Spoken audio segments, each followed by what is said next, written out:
Hello, everyone, and welcome to Live Signing. I'm Danny Valdez, and with us today is Monique and Jocelyne Lamoureux, pronounced like kangaroo, I just learned, for the live signing of their new book, Dare to Make History, Chasing a Dream and Fighting for Equity.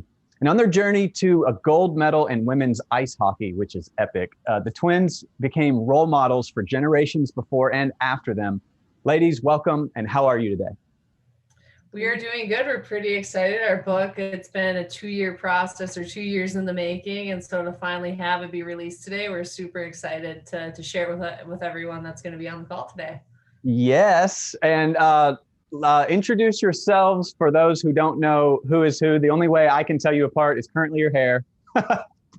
So I'm Jocelyne, and I intentionally curl my hair when we're doing interviews like this. Yeah, with Monique. So yeah. Yay. And where are we? Set the scene. Are we in, whose house are we in? So we're in my house. We're in Grand Forks, North Dakota. We have a little setup in my husband's office right now. I've taken over the office for the past couple of weeks, so he's going to be glad when all this is over, so he can have his space back. and do you both live in the same town? Yeah, we live about it's a 3-minute drive. So oh, cool. Yeah. We always do interviews in Monique's setup. We don't have a great setup at my house. So. Gotcha. And Monique, we are expecting a new Lamoureux any day now. Is that right? Yep. I'm actually due in 2.5 weeks. So we have a 2-year-old. Jocelyn also has a 2-year-old at home. Our boys are 6 weeks apart. But yeah, we're due in 2.5 weeks with another boy. So he needs to stay put for the next week and a half, though. I don't need him coming early. So yeah, we're really excited to be expanding our family. So fun.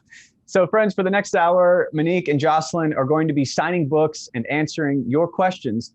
For those watching who have not yet purchased a book, you still have time to order an autographed copy and submit a question to the ladies. Just click over to premiercollectibles.com/make history to order your copy.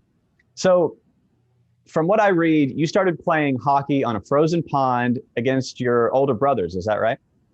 Yeah, we had 4 older brothers, or have 4 older brothers. And growing up, it was a very busy household, and we would just kind of chase them around everywhere. And so when they would go out and play hockey outside, or street hockey or baseball, we'd follow them everywhere.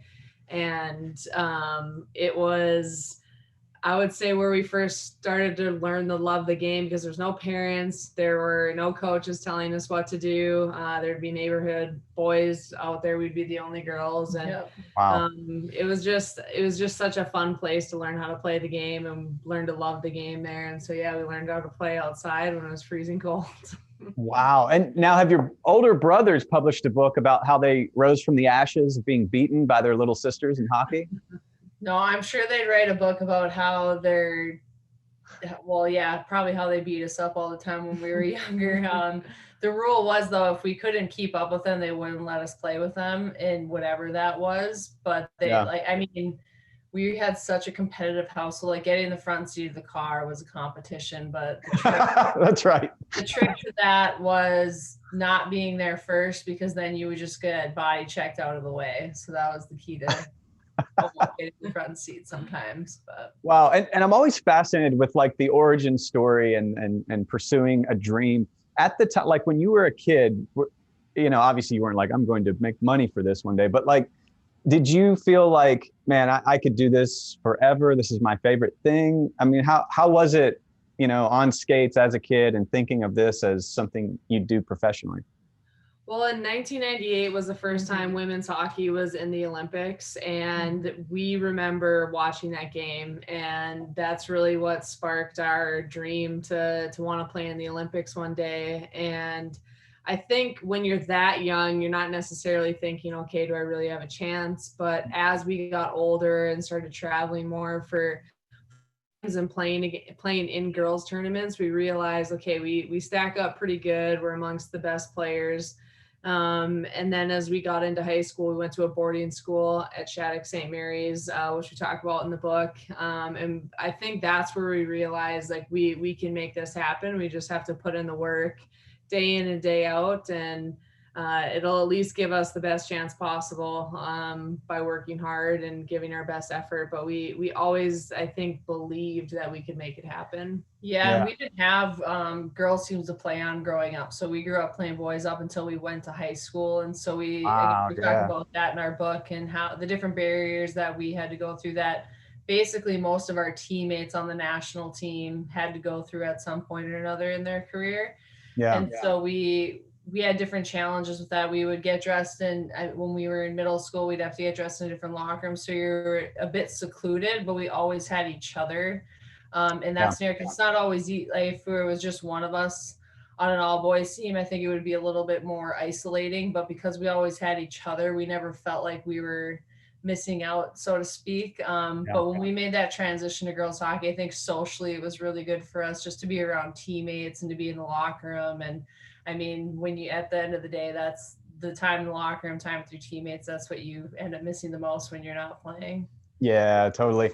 And, you know, when in 98, there was women's hockey in the Olympics, but was there an official women's league in hockey as well? No, and there still isn't one that the best players in the world are playing in, and that's something that we're actively trying to be a part of that solution through the PWHPA, the Professional Women's Players Hockey Association. We are actively a part of that association, trying to form one viable league in North America that has a professional infrastructure for the top players in the world to play in. And so right now we have, I would say, the top 120 players in the world that are part of our association. And we think that, you know, when we were growing up, all we could watch for girls hockey was the Olympics once every 4 years. And that was for 2 weeks. Wow. Right. And so when we think about what women's hockey is missing, is that visibility every year for young girls to see, just like their brothers get to watch the NHL and get to dream of playing on different professional teams. That's what young girls should have too. And so we're excited about where women's hockey is going. We're excited to be a part of the PWHPA, and we're really confident and hopeful for the future in the next couple of years coming up. Yeah. So 2 years ago, you decided to write a book together. Why did you write the book? Why now? Well, I guess we came back from the Olympics. So as anybody that's on the call knows, that I scored the tying goal in the gold medal game. Jocelyne scored an epic shootout winning goal as a sixth shooter in the shootout. So in dramatic fashion, we played a vital role in our team's success, but the story that I think precedes that is the negotiations we went through the year before with our team. And a couple people had told us, you guys have a really unique story because you're twins. It's compelling. You guys should think about really writing a book. And us, in typical fashion and how we operate, we don't think we're that interesting of people. So we really had to be encouraged to really sit down and think about it. And so 2 years ago, we put together a book proposal, and we're first-time authors, so we didn't even really know where to start. So you're just starting with a blank page, no words on it. And so we got our book proposal together. Radius Book Group ended up picking up our book.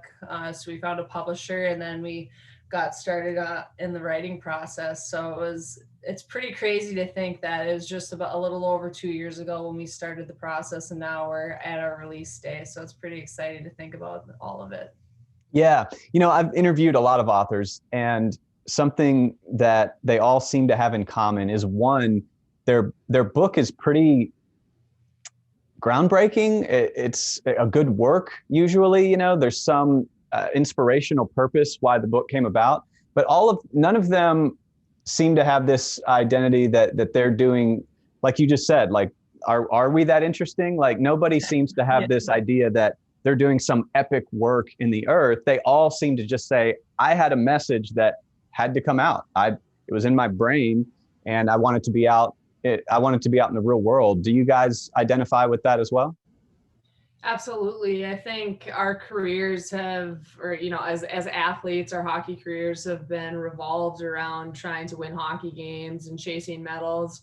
But the bigger picture, the bigger piece to that is, what's going on outside of just trying to win hockey games. What kind of difference are you making outside of just trying to win a gold medal? And so I think as we got older, at least in the second half of our careers, we really started to think about that and put some time and energy into it and what it meant to make a difference. And when we talk about our careers, we've won a lot of gold medals. We won 6 world championships. We won the 2018 Olympic gold medal. But when we think about what our team went through in 2017 with the negotiations with USA Hockey and fighting for more equitable support compared to the men's and boys programs, we think about the historic contract that we were able to sign and what that will mean for the next generation. And I think that will always be our most proud moment within the USA Hockey program, because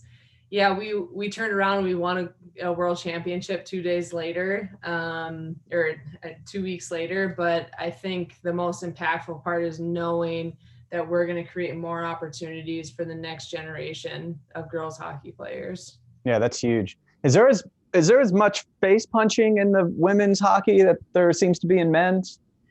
Definitely not. But Joss and I were never afraid to get into the mix of things. There's probably a few videos out there on YouTube of us getting in the middle of you fighting?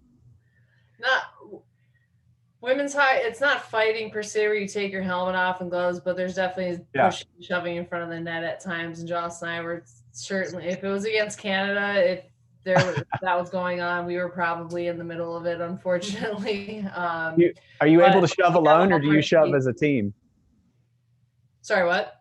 Are you able to like just fight alone, or like if sister gets into it, does the other one skate up and join the pack, you know? Well, normally who's ever on the ice normally joins, so it depends if we're on the ice. Yeah. Oh my gosh. Well, so many questions have come in from people who have bought your book. And are you guys ready to switch gears and take some of these questions? Absolutely. Excellent. So let's go to Anthony from Alton, Illinois. And he asked, did either of you ever consider joining the NWHL when the league formed or when the Whitecaps became an official NWHL team?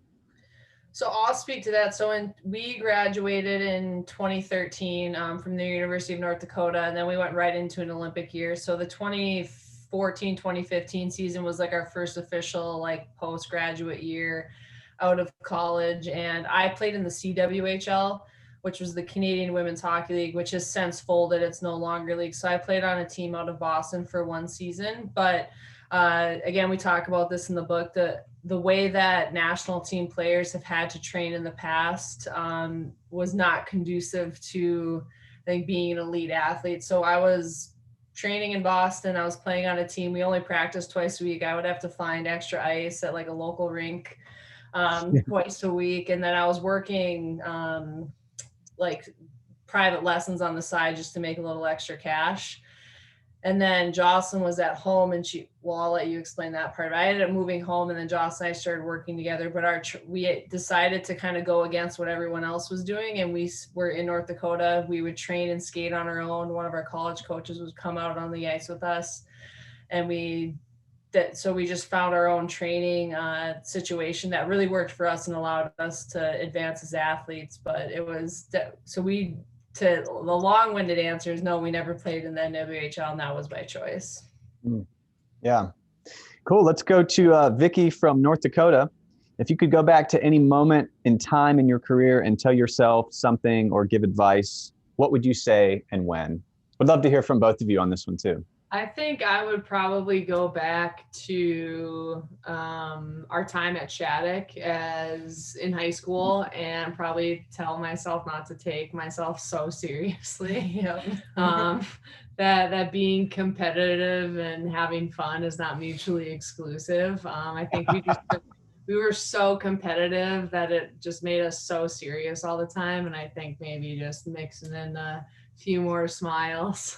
You feel like people saw you as like intense hockey player girls who could maybe. My God, yeah. Even like, even in the back half of our national team careers, like we just have and we know we're not like most athletes. Like we're very hyper competitive and very focused on what we're doing.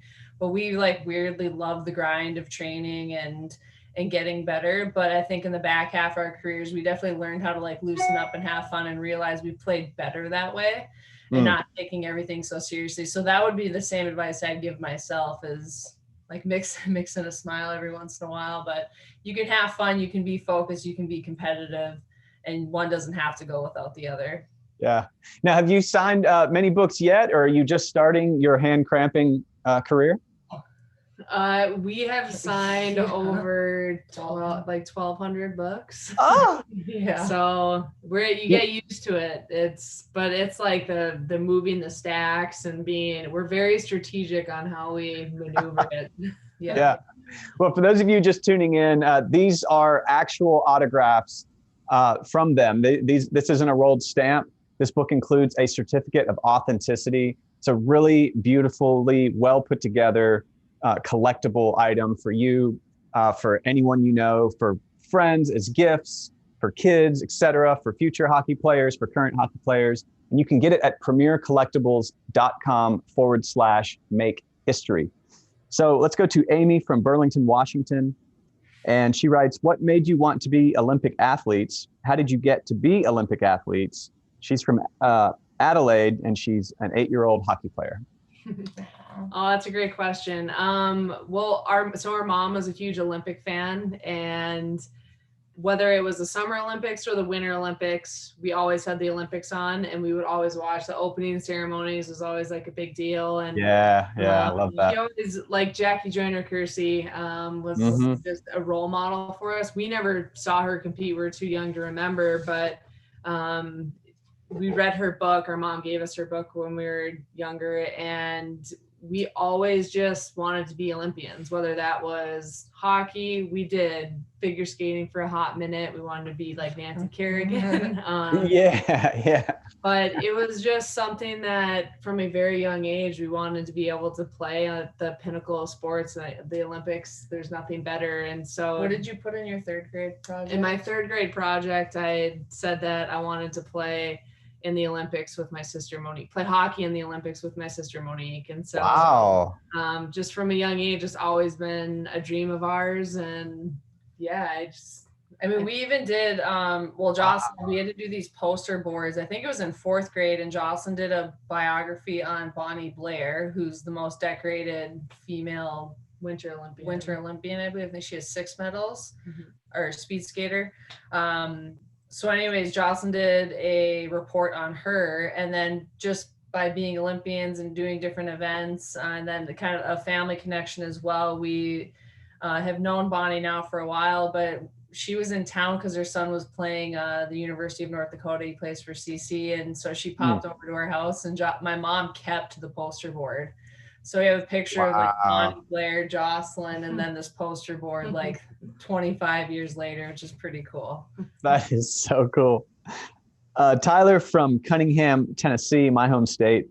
As a future K-5 teacher, what advice do you have to encourage girls when boys tell them that girls are not, quote, good like boys at sports? Jocelyne and I always played, we played whatever we wanted to play. And if there wasn't a girls team for us to play on, our parents would sign us up on boys teams. And so we just always had the mindset that no one was going to tell us we couldn't do anything because we were girls. And we just always had that mindset. And I think because of our parents and the encouragement of our parents, we never let someone else tell us we couldn't do something. And if someone did tell us that, it like gave us more motivation. Yeah. No, it meant you had to go do it. Yeah. Yeah. Like if someone said I couldn't do something, like I'll show you type of attitude. And so I think if you can instill that in scenarios where girls are maybe being told that they shouldn't do something, I think that's a good mindset to have, because at some point or another, they're probably going to get told something like that along the way. So if you can just have the mindset that you can do anything that you want to do and that you want to pursue or you're passionate about, I think that's helpful. And I think as an adult in a situation like that, so with social media, it's so easy, I think, to find examples of women doing great things in maybe a more traditional male fields. And so putting examples in front of girls, showing them that they can do those things, I think is really powerful and impactful at a young age. Yeah. Yeah. Did either of you really struggle with needing to like break through your own mindset, specifically when it came to this idea of I'm a girl and there are ideas about what I can and cannot do? Like, what was your internal headspace on the belief in yourself? So I think we're very fortunate in the aspect that we grew up just because of our parents and what they instilled in us. Like our dad always said, you can pursue whatever you want to do. You just have to be willing to put forth the effort and put forth the hard work. And if you accomplish it, great. If you don't accomplish it, that doesn't mean you failed. But I think we've always had this confidence within ourselves because of the preparation that we've always kind of put into everything since a very young age. And I think we're a little bit weird in that aspect since even a spelling test, like we study so hard for like an elementary school spelling test. Yeah, so I think we were a little different in that aspect, but we always just believed in ourselves. And I think that was because of our parents and our mom always showing us positive female role models and watching the Olympics and showing that you can come from modest beginnings or an underprivileged background and you can still accomplish so much in your life. And I think just by those examples and then the juxtaposition of our dad coaching us and always telling us to put our best foot forward and to work our hardest, I think that just was a good combination for us. Yeah, so cool. Billy Joe from North Dakota writes, I don't have a question. I just want to say how proud I am of both of you for putting up with, is it Stauber or Stuber? Stauber's obvious prejudice / ignorance, and how you always were your best in every situation. The work you did before that for equity and after that for the one behind is even more impressive. Well done, ladies. Congratulations. Thank you, Billy Joe. Hey, fill us in though on some of the items she's talking about. So the Stauber reference, he was the head coach of the Olympic team, and Monique and I had quite a bit of adversity to go through prior to making the 2018 Olympic roster. And so we talk about this in the book, and because as Olympic athletes and what fans see, they see the Olympic Games. They don't see what the preparation and the ups and downs that you go through to even get there. And so we wanted to paint a picture in the book, an honest picture, a genuine picture of what it takes and the adversity that we as a team and we as individuals face. And so I think that's what Billy Joe is referring to. And then cheer for the one behind. That's like our motto for our foundation, the Monique and Jocelyne Lamoureux Foundation. And we came up with that because our mom, in the context of sport growing up, if we were competing against each other, like in cross country, she would tell us that she's going to cheer for the one behind, which I think is a great parenting lesson right there. That's cool. So she told us that, and we've just kind of applied that to lessons into being a good teammate, into what we can do to help underprivileged youth in the space that our foundation is focused in. And so that would also be what Billy Joe is referring to. Gotcha. Eric from Benton, Louisiana asks, when both of you started playing hockey and you were told you shouldn't be able to play throughout the years, when was it that both of you began to outperform the male hockey players and make a name for yourselves? Well, we were, ever since we started competitive hockey, so 5 or 6 years old, all the way till 8th grade, so 13 or 14 years old, we played on boys teams we would play in occasional girls tournaments, but we mainly played on boys teams. And we were always either the best or among the best players on our team. And then even when there was a team that we played on called Team North Dakota. So I think we tried out for that team 3 years and made that team. So that's the best players in the state. And we're still making that team and doing really well, even up and through middle school. And so I think from a young age, we just realized that if we can keep up with the boys and do really well, then I think we're on the right track. Tammy from Pittsburgh, Pennsylvania. It was an honor to watch both of you play Team Canada when you came to Pittsburgh last year. I have a twin sister also, and we are both pursuing a career as a veterinarian. My question is, what have you learned about each other throughout the years of your professional hockey careers Were there any barriers in your relationship on or off the ice? That's a great question. That's a good question. I'll answer the barrier question. I don't think we would be where we are and have accomplished what we have without each other. And as siblings, we argue more than normal teammates do, or Sure. than normal teammates do. More honest with each other. Yes, very, very much so, and not always in a nice way. Our delivery is not always the nicest, but our rebound rate is really quick, and we just have a super high expectation for each other because we know what each other is capable of. And I think in a way, like in practices or in games where we would be very honest with each other, I think in a positive way, let our teammates know, like, hey, this is our expectation. Like we have to execute if we want to be the best team in the world. And so I wouldn't say that our relationship had any barriers, but our relationship has created such a healthy competitiveness between each other in our training environment that it brought out the best in us when it mattered most. Yeah, I think being twins, growing up, we didn't really know many sets of twins, but when we went to Shattuck, we're at a boarding school. I think there was 4 other sets of twins there among 300 students. So it was a decent amount set of twins amongst a small student population. Yeah. And so we went there, we assumed that they would just put us in the same dorm room because we also assumed that all twins were best friends and did everything together. And we were really mistaken. We get there, they give us different room keys, and we're like, no, we share like half our stuff. We need a room together. But all the other sets of twins, none of them wanted to be roommates.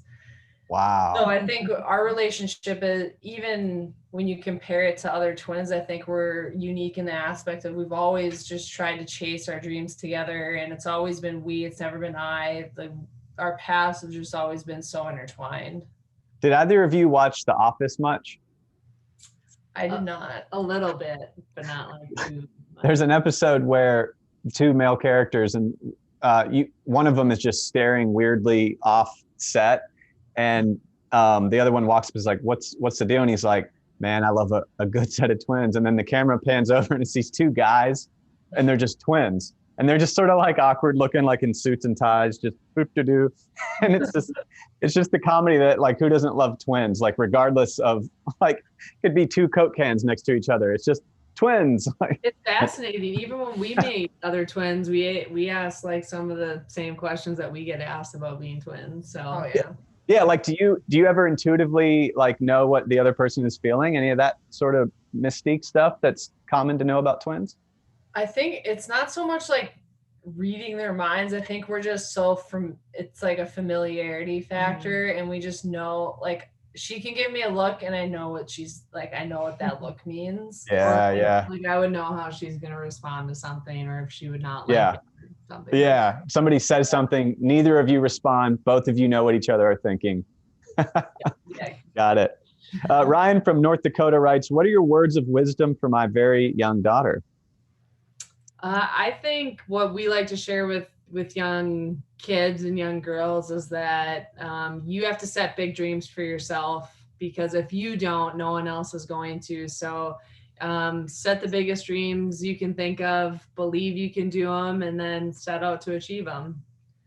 Yeah, and then one of the things that I've been talking about, like, one of our strength coaches, she always said, think it, be it. And that was in like a training aspect of, okay, if we're working on our verticals today and like you want to jump a 23-inch vertical and and that's like your PR that you're hoping to get, just like keep thinking that you can accomplish it and being positive about your mindset and your thoughts about it. And I think that's something that I think can permeate into other things. Like, if whatever you want to accomplish in life, if you can have positive thoughts about it and positive affirmations, I think you're much more likely to accomplish that one day than if you are constantly questioning yourself. So think it, be it. Let's go. I love that. I'm gonna write that on my forehead backwards, so when I look in the mirror. Okay, I'm done. Adelaide from Washington. I noticed there isn't women's sports on TV very often, but men's are on all the time. What would you suggest I do to make a difference when I'm only 8 years old? She may have bought 2 books. You should write a letter to ESPN and the NBC Sports and all the sports Yes. and let them know who you want to watch. Yeah, I think women's sports right now is gaining so much traction in so many different sports, not just the WNBA or the NWSL, which I would say those are the biggest professional leagues in North America right now for women's sports. But it's exciting to be a part of, I think, women's sports right now today, and to be growing up, because there are more examples and more opportunities for young girls to see and to have role models. And so it's not where it needs to be. It's getting there. And we hope that, in a couple years that you're seeing many more women on TV playing the sports that they love. Sandy from Bellevue, Nebraska. She asks, are you still fighting for D1's women's hockey in the Midwest? It is a shame to see girls from this area having to go to schools on the East Coast, or accepting the idea that they are relegated to intramural or beer league after high school. Is there any way to help this movement to bring back and expand NCAA women's hockey? So just to be clear for the listeners, so there is an NCAA Division I league in the NCAA, and so our personal experience, we went to the University of North Dakota for 3 years. And then actually the day after we signed our contracts with USA Hockey, the University of North Dakota actually cut their women's program. Oh, wow. Which is extremely unfortunate, because UND men's hockey, the university is known for its men's hockey program and the history and just all the championships that they won. And the rink that they have it's not the biggest rink in the world, but it's one of the nicest rinks in the world, and it's just beautiful. And so to have a premier men's team at a university, it's really unfortunate that there's not a women's team also playing there as well anymore. And so if we can be a part of bringing that program back, we absolutely want to be a part of it and figure out a way to do that in a positive manner. And so I think what would be also in the Midwest, I think when you look at Michigan, the amount of Division I program, I think they have 4 Division I men's hockey programs in the state, and there's not one women's Division I program at any of those schools. So I think if you look at different schools, it'd be awesome to see them supporting women's hockey like they do men's hockey. Karen from Pittsburgh, Pennsylvania. Did you guys realize the lasting impact you were going to have on USA sports? I think when you're going through it, you're not really thinking about it. But as we look back and have announced our retirement, I think we're very appreciative of the opportunity and the platform that we have because of our hockey career. And I think that's those examples of, fighting for equity and signing a contract, which we were a big part of with the entire team. Those are the things that we're most proud of, because that's what matters. That's what's going to change the game for the future. But I think when you're going through it, you're just trying to do what's right and do the right thing. And when you look back and you get older and have more perspective on experiences, I think we're just really appreciative that we had the opportunity. Denise from my hometown of Nashville, Tennessee. What comes to your mind every year on the anniversary of winning the gold for the USA? So actually the 3rd anniversary was yesterday. Hey! So it's pretty cool just to see the highlights that come up each year now. We actually got our rings yesterday. I have mine right here. I can pull it out. We got our rings yesterday for the Olympics. So we're on a Zoom call and got those. That's pretty cool that we got to. I've never even seen an Olympic ring, and I didn't know that I've never seen one until this moment. Yeah, so our USA Hockey, our NGB got them for us. You can kind of see that there. So cool. So we got those yesterday. So we were actually on a Zoom call with the entire team, which is pretty awesome because we haven't been. That's the first time all 23 of us have been together, even though it was virtually since the Olympics, I think. Yeah, that specific group. So it was pretty special to be a part of that. So I think the more you get removed from it, and now that we're retired, I think that day will always just bring back a lot of memories. And that's the day we accomplished our ultimate dream as athletes. So yeah, I think when I see the shootout goal, I'm I wonder if I could still do that. Yeah. And you say you're retiring. Are you gonna coach a young team of like the Mighty Ducks or something? What are the plans moving forward?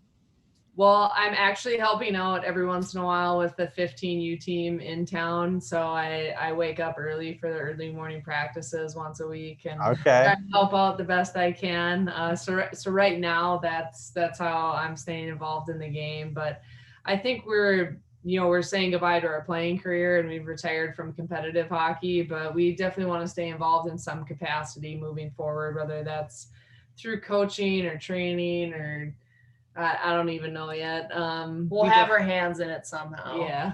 Yeah. So cool. Carl from Dallas, Texas. What was the most difficult thing about training for the Olympics? Most difficult thing?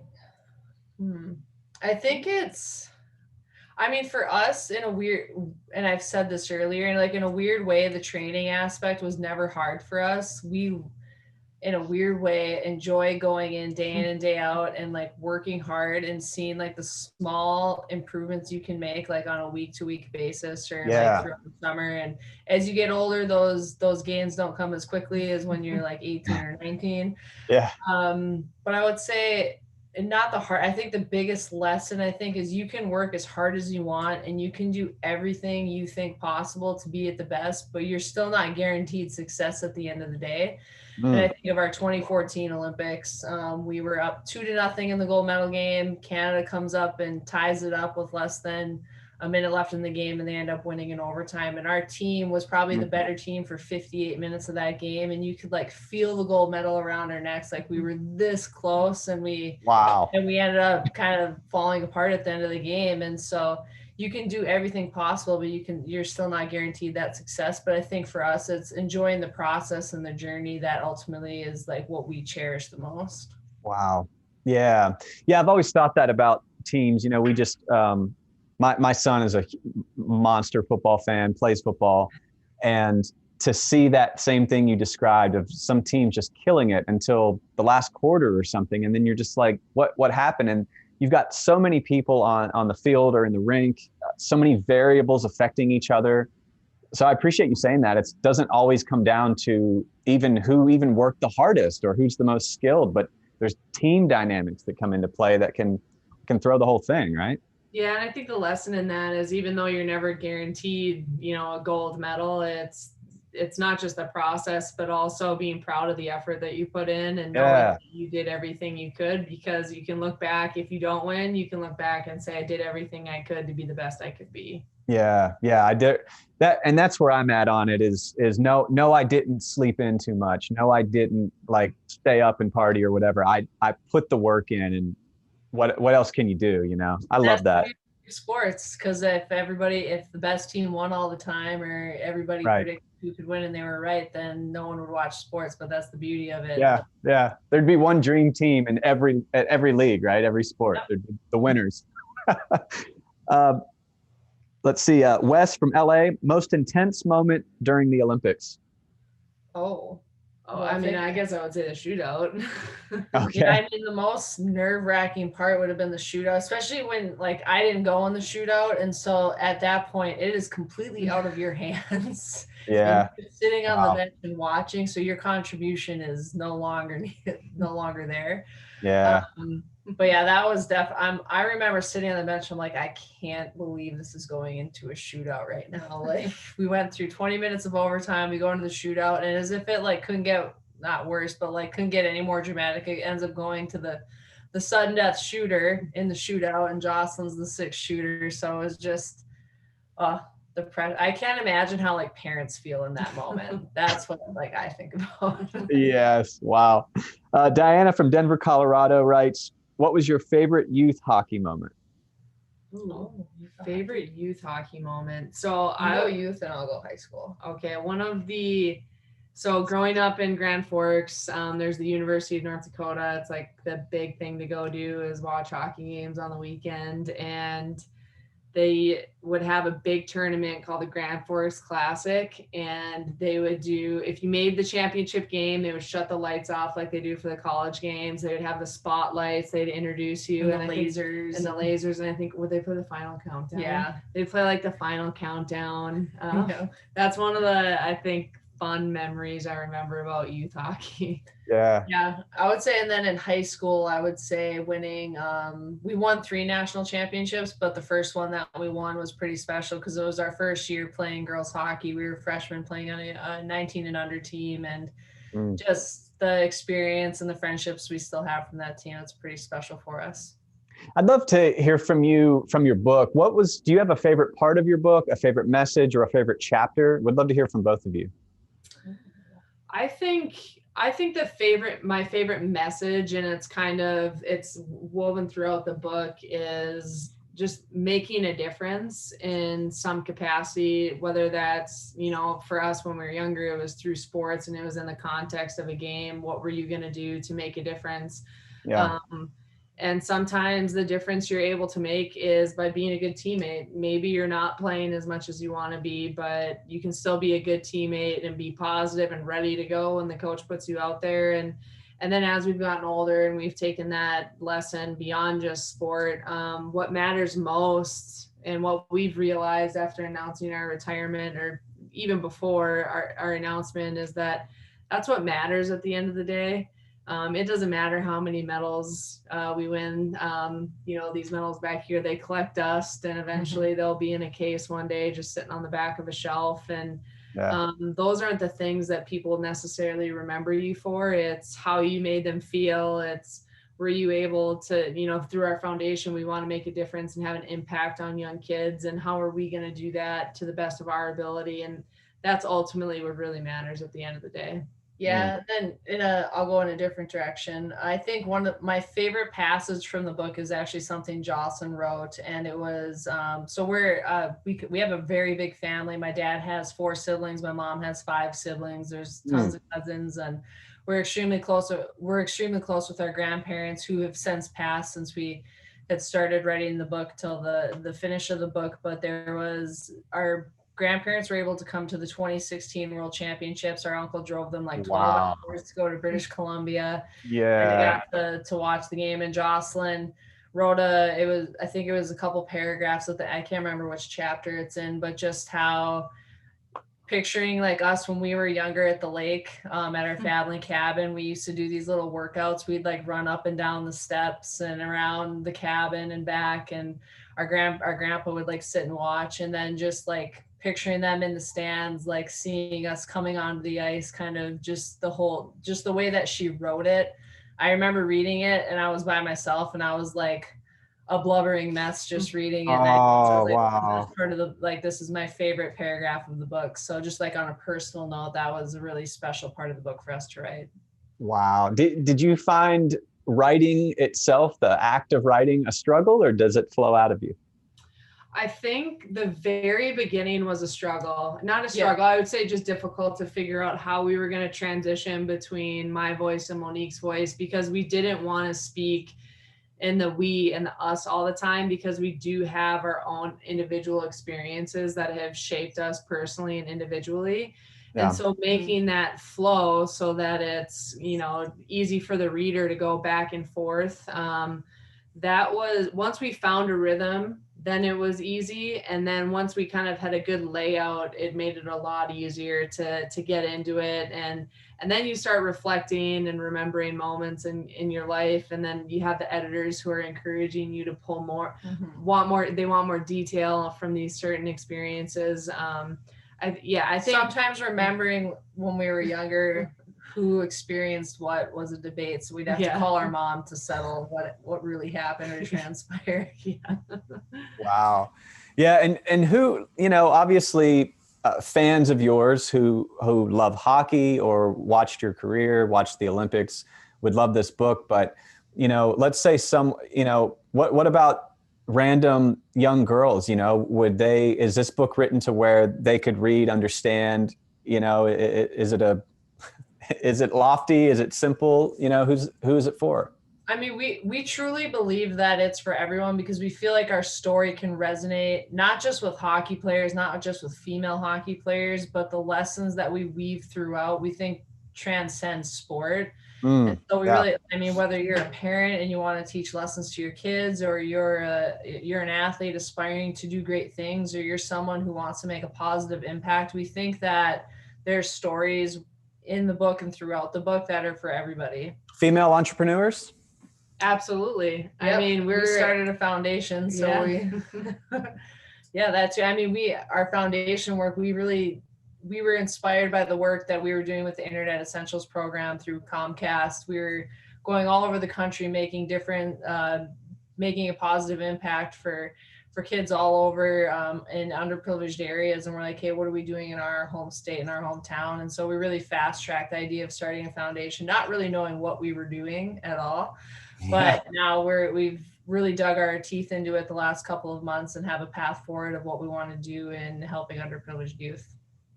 I love that. Well, can we jump to 22 questions in 2 minutes? What do you guys think?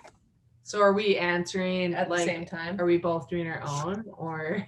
That would be fun to make you answer at the same time and see if you're just sort of like harmonizing the whole time, like the same exact answer. No, probably better go individually.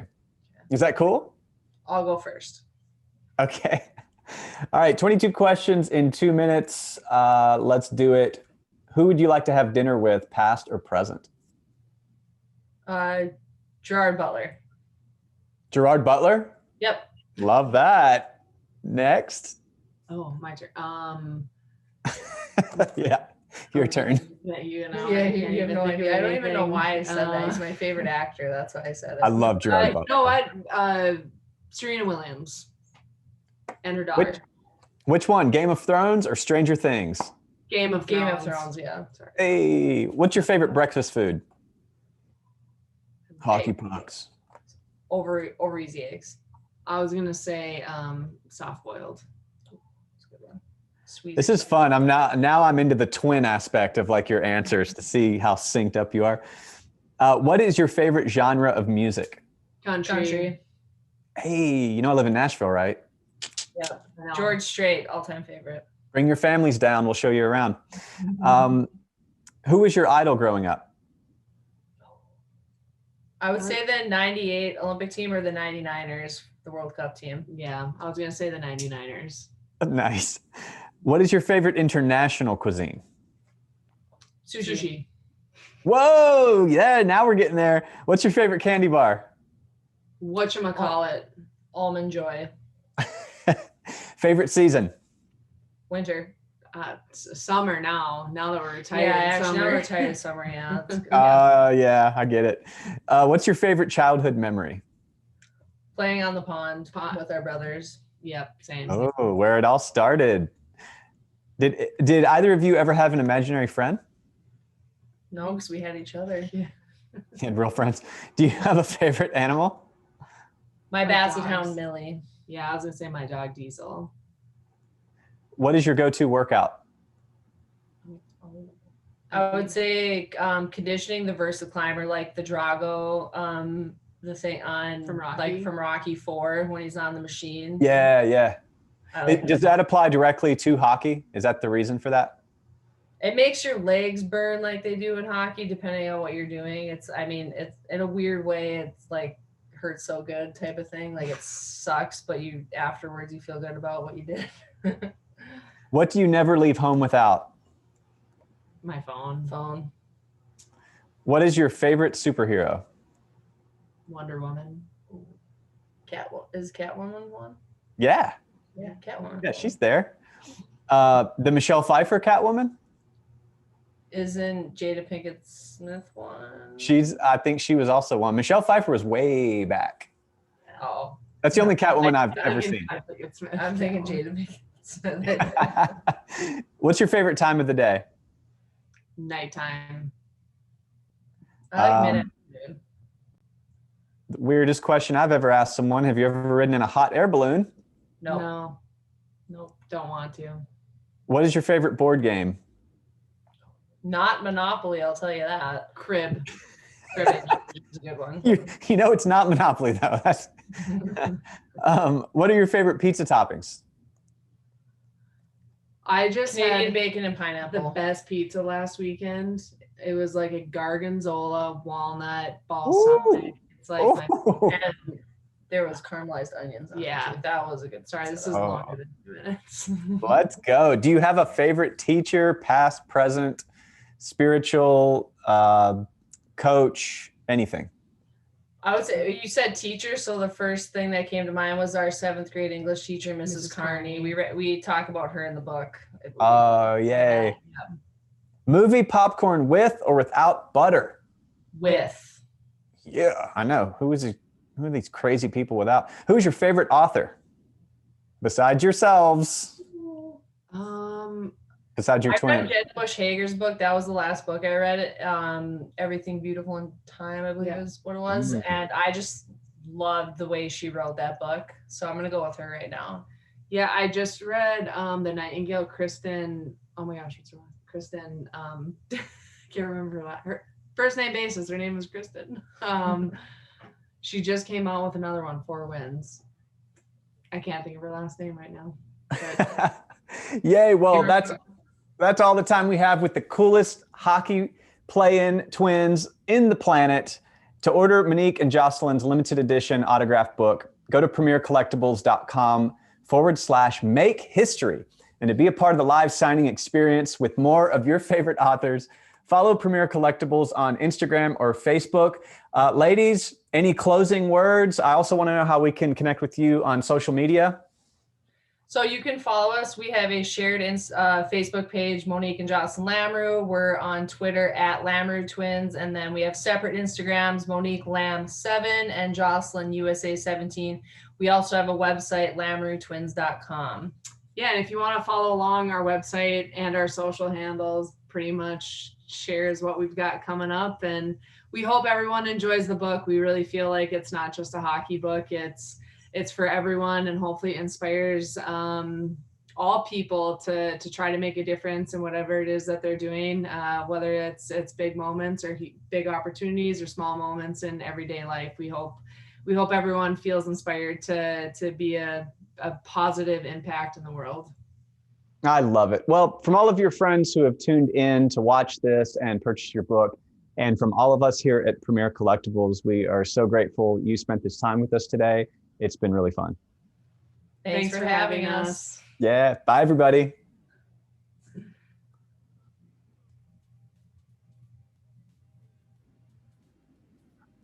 Yeah. So good, ladies. So